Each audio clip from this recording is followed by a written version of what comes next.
Today we'll be looking at the early life and the story of Alejo Toro Carrasco, who appears in Call of Duty Black Ops 6 as an operator for Crimson 1. As of the making of this video, we do not know the actor that voices him. However, here we look to cover the character's history and some events prior to their appearance in Call of Duty. Thank you for joining me and welcome to the early life and the story of Toro. Alejo Carrasco's date of birth is classified as of now, but it is believed that he is in his mid to late 20s, so we can assume that he was born at some point during the 1960s. However, we do know that he was born in Argentina. Alejo's past is relatively unknown, with only a few key factors known to the public. Alejo was one of two sons, as he had an older brother that he looked up to and admired very much. They would dream of a life that was different than the one that they were born into, and plan for great things in the future. Sadly, these dreams would be cut short in 1982 during the Falklands War, which was a 10-week undeclared war between Argentina and the United Kingdom. The British forces would invade the Islas Malvinas, and Alejo's older brother would try and get them to safety. But during this, Alejo's brother would be killed while Toro hid until things calmed down. After this tragic loss, Toro was inspired to join the Argentine Navy.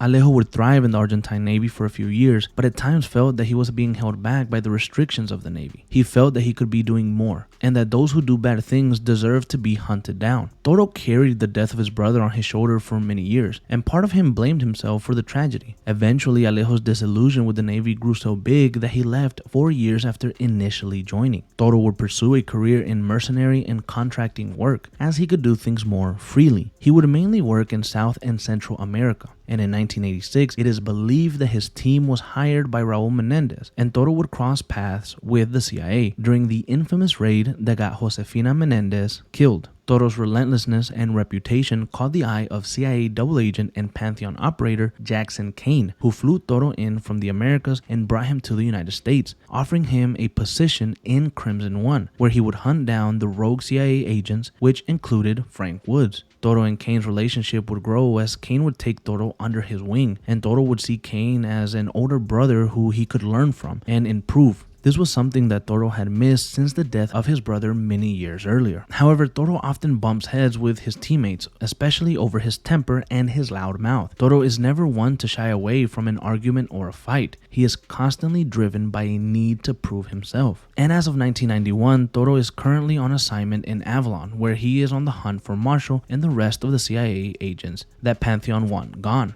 Thank you for joining me, as this has been the life and the career of Alejo Toro Carrasco.